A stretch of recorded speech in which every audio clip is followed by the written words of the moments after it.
विधानसभा चुनाव की जैसे ही नज़दीकी बढ़ रही है, वैसे ही जो माहौल है वो गर्माता नजर आ रहा है।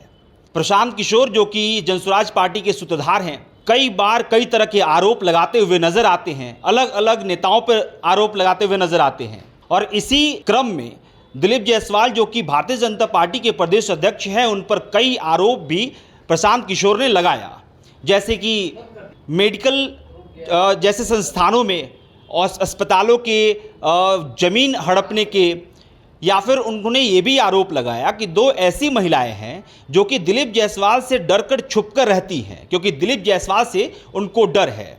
उन्होंने हत्या का आरोप भी लगाया दिलीप जायसवाल पर, और कई ऐसे आरोप लगाए जिससे कि राजनीतिक गलियारों में एक हलचल मच गई कि दिलीप जायसवाल के बारे में इस तरह से कैसे प्रशांत किशोर बोल सकते हैं। लेकिन ये पूरा जो राजनीतिक एक हलचल है कि प्रशांत किशोर अपने आप को एस्टैब्लिश करने की कोशिश कर रहे हैं कि हाँ, बिहार की राजनीति में इस बार के विधानसभा चुनाव में वो अपने आप को बेहतर दिखा सके, दूसरे पार्टी को के बारे में कुछ भी बोलने की अगर जरूरत पड़ रही है तो वो प्रशांत किशोर बोल रहे हैं। ऐसा मैं क्यों कह रहा हूं? क्योंकि प्रशांत किशोर ने जो दावे किए हैं, ऐसा नहीं है कि प्रशांत किशोर कहीं से आए हैं और बस टपक पड़े हैं बिहार की राजनीति में। नहीं, वो बहुत ही सूझबूझ रखते हैं, किसी भी चीज़ की प्रक्रिया को बहुत बेहतरीन तरीके से जानते हैं, जितना हम समझ पा रहे हैं। प्रशांत किशोर ने जो आरोप जायसवाल जी पे लगाया है, यानी कि दिलीप जायसवाल पे, उन आरोपों को लेकर कभी भी प्रशांत किशोर ने कानूनी तरीका नहीं अपनाया है। सिर्फ आरोप प्रत्यारोप कि हाँ भाई, दिलीप जायसवाल जी जब मंत्री थे तो उन्होंने ये किया, उनके ऊपर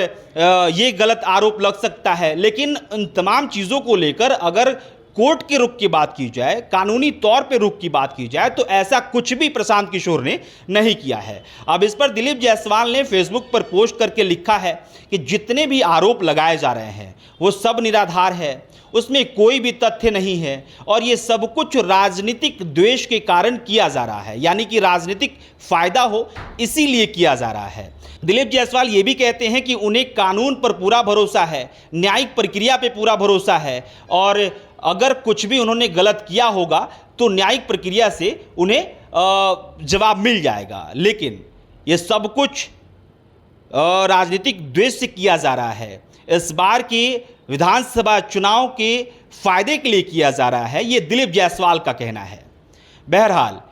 इसके बारे में आपका क्या कहना है कमेंट बॉक्स में लिख के बता सकते हैं। लेकिन जाते जाते एक बात और मैं आपको बताते जाता हूं कि दिलीप जायसवाल जब मंत्री थे उस वक्त ये भी खबर निकल कर आई थी कि 2024 के अंत में